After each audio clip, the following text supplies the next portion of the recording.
Hey guys, it's Josh Brown at Ritholtz Wealth Management. I'm here with Nick Maggiulli. Nick is the author of Dollars and Data. It's such a great name. Nick is also the Chief Data Analytics Manager. Yeah, just keep adding titles to it, Josh. Yeah. The Supreme Chief Data Scientist. Nick analyzes data for the firm and helps us make the practice more efficient. And he writes this kick-ass blog, which comes out every Tuesday. And I loved the thing that you did this week about dollar cost averaging. So the general idea was God himself couldn't outperform dollar cost averaging. So he assumed, I'm just setting this up for you.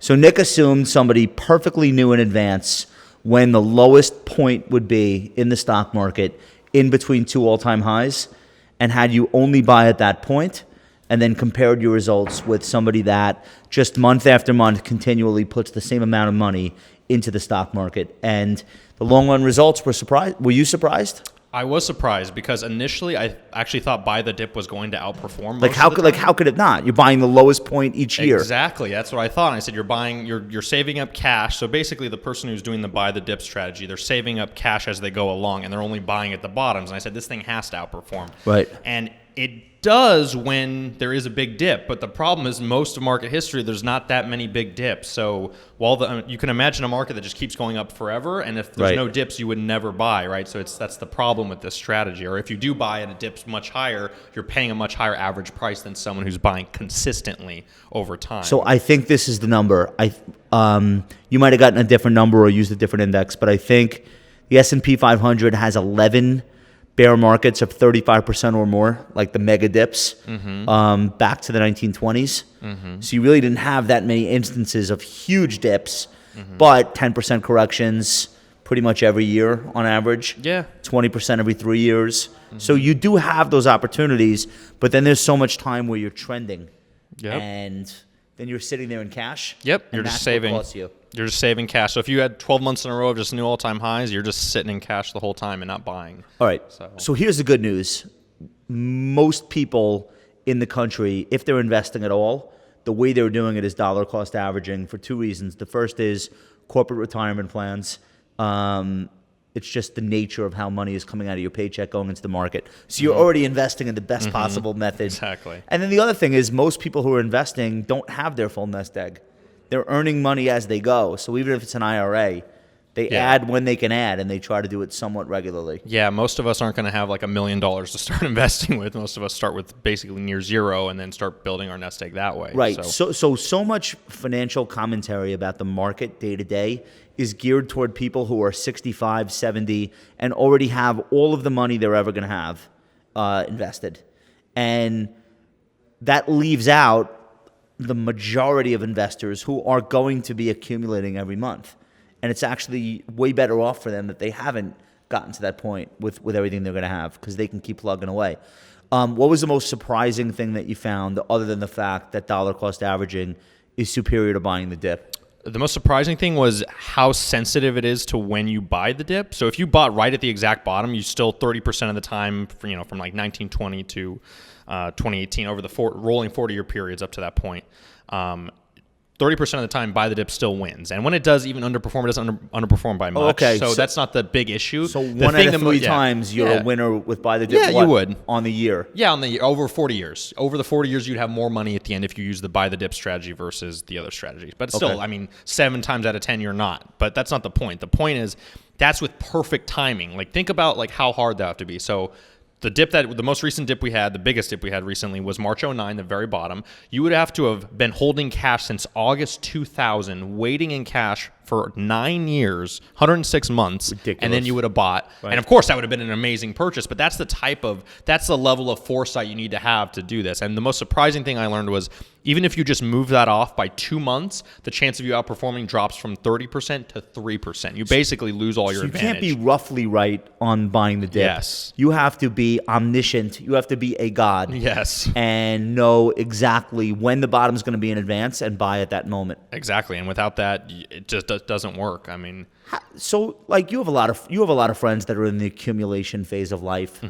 None of them are that delusional where they're like, I only buy the dip, or I think there's going to be a better buying opportunity later this year. Like, most civilians who do not work in this industry are not walking down the street saying that to themselves or telling their friends that, right? Yeah, I don't have a lot of friends that do that, but I know there are people that do that. They're like, oh, I feel this way about the market, or they see something on CNBC, they get scared and they get out. I mean, This stuff happens all the time, people who are in the industry and not. So like my whole point of my article was to prevent people from like holding cash on the sidelines. And for this particular waiting for that example, perfect moment. Because you're saying like even if you did, still wouldn't help you most of the time. Yeah, so if you can do it and you go through it, like, yeah, that's great, but it's very hard to do, and if you're off a little, you're not going to do it properly. And the other thing too is like while you're waiting, the market could just take off and leave you on the sidelines. Imagine someone who's been in cash since 2010 and they're still waiting for the right moment. Like you just missed this huge bull market, and you missed a triple in the S&P if you include dividends. Yeah, it's a disaster, and it's like people are like, oh, I'm just saving this money on the side, and like when are you going to jump in? And waiting for the dip, and then the dip comes and you're like, nah, it's going to get worse. Yeah. And then maybe it does, maybe it doesn't. Yeah. So you're not really that aware of this because you're not client facing. Yeah. The advisors, though, when they talk to people that are thinking about becoming clients, like one of the biggest reservations people have had in the last few years is, all right, so I want to be a client. I want to invest with you guys. But are we going to put all the money in now, or should we wait for a dip in the market? And that's like a totally reasonable question. Now, realtors don't want to hear that. Like, hey, I love that house. I think it's going to be cheaper in 3 months. I'll call you back. Like nobody really wants to hear that. But it's almost not about, hey, we'll just throw your money at the market right now. Don't worry about it. Truthfully, it's not in their best interest to say, yeah, let's hold off and wait for the market to drop 10%. Because the world just will not work that way and accommodate you. Yeah, it won't happen at all. So I eventually want to write a post that's going to discuss that exact idea. Because what I did here is during an accumulation phase, but a lot of times we get people who, maybe your parents passed away, now you have this windfall or you have this inheritance or something, and now you're going to put that, terrifying. And you have like $1 million you have to put in the market. You're like, I don't want to do it right now. What if the market goes down? So the question is like, what's the optimal amount of time to where you could average in such that you could prevent yourself from like, I mean, how big of a difference would it even be? I don't know, but I'm going to run the numbers and just run all the simulations. What if you took $1 million cash that you were just like you inherit the money, right? So it's not like you haven't been investing, but then it's like, okay, I want to get this invested because I'm not using it for a long time and I want to earn a return on it. Okay, but is there a better way to get that money invested than just throw it at the market and hope it's not the top? Yeah. So I mean, what if you did DCA with $1 million nest egg that was in cash? Yeah. So I think so. I mean, technically, at least if you look through market history, and Vanguard wrote a paper on this, it's always better just to put all the lump sum in right at once. But because the market goes up 3 out of 4 But that's on average. Yeah. So, but that's on average, though. That's great. But I don't care if I'm the 1 in 10 times when the market goes down. I'm not going to feel. I don't care about the average anymore. I'm going to be pretty upset. So the question is, what is the optimal amount of time where you wouldn't have maybe there's a certain drawdown threshold. Like let's say you have a 60-40, and you wouldn't lose more than 15% by going over a 6-month period or 8-month period or something. Yeah. So trying to figure that out, I think that question is far more important because then I can be like, look. If you use this amount of time, the chance that you're going to be below that is like basically close to zero. Or right. Averages don't help you because you only experience one version. You don't get to experience all of them and say, okay, on average, I feel good. Like you're going to get that one moment for that thing to either happen or not. Yeah, and I think that's another big piece, takeaway from the piece I wrote. It's not... You only live one existence. And so I finished the piece by saying God still has the last laugh, because even though I'm talking about these timing strategies and they make this small difference, 10% outperformance, 20% underperformance, whatever,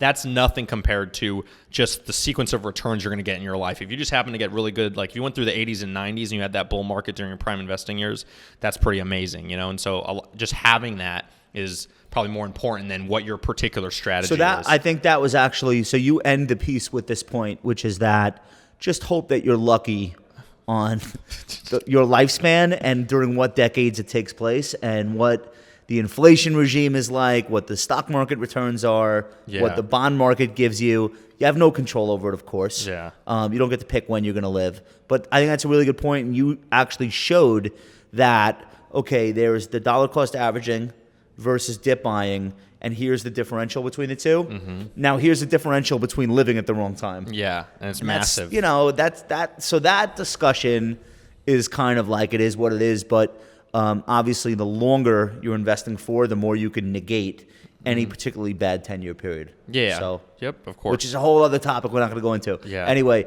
Nick Maggiulli's blog is of Dollars and Data. Follow him. You're at Dollars and Data on Twitter. And Nick writes these wonderful articles once a week. You should never miss them. We'll link to this one in the notes below. Leave us a comment. Let us know what you think, and we'll talk to you soon.